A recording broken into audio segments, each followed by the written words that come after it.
Au sommaire de ce live, le renoncement du Canada à une taxe pour relancer le dialogue rompu avec Trump au sujet des droits de douane, la possible impasse des États-Unis sur l'impôt minimum mondial et les initiés d'NVIDIA qui touchent le pactole en revendant des actions. On commence par les temps forts de l'actualité et le Canada qui jette l'éponge concernant la taxe visant les géants de la tech. Une capitulation face à Donald Trump dans le dossier des droits de douane. Pour Ottawa, il s'agit de relancer le dialogue rompu avec le président américain. La Maison-Blanche reprochait au Premier ministre Mark Carney sa taxe de 3% sur les revenus des GAFAM générés au Canada, le menaçant de surtaxes douanières exorbitantes s'il n'y mettait pas fin. Nous indiquerons aux Canadiens dans les 7 jours les droits de douane qu'ils devront payer pour faire des affaires avec les États-Unis, avait annoncé la Maison-Blanche vendredi soir. Le gouvernement continuera à s'engager dans ces négociations complexes, avait alors répliqué Mark Carney. Si elle était entrée en vigueur ce lundi, cette taxe aurait rapporté à son pays 7 milliards de dollars sur les 5 prochaines années.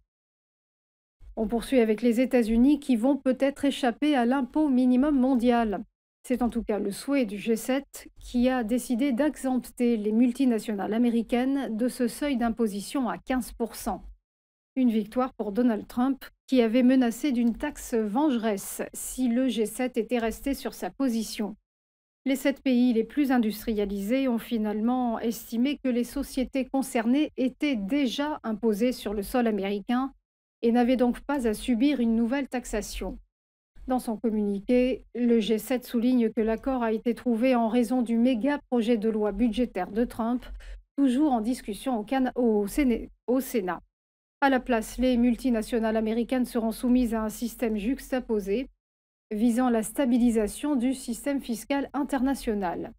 En 2021, l'accord sur l'impôt minimum mondial avait été signé par 130 pays sous l'égide de l'OCDE et c'est cette institution qui aura le dernier mot pour en dispenser ou pas les États-Unis. On termine avec le chiffre du jour, plus d'1 milliard de dollars. C'est ce qu'ont touché des dirigeants de Nvidia l'année écoulée à la revente d'actions en pleine flambée boursière. Information donnée par le Financial Times hier, qui rapporte que les initiés ont capitalisé sur l'intérêt croissant des investisseurs pour l'intelligence artificielle. Selon le gendarme boursier américain, la SEC, plus de la moitié de ces ventes d'actions se seraient produites ce mois-ci, alors que le concepteur de puces californien était en pleine envolée boursière.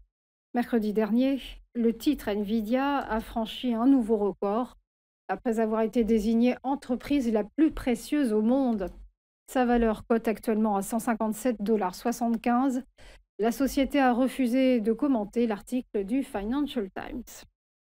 On passe au point bourse, le rappel de la clôture de vendredi dernier avec des places européennes euphoriques. Le CAC 40 a bondi de 1,78%, la cote parisienne s'établit à 7 691 points.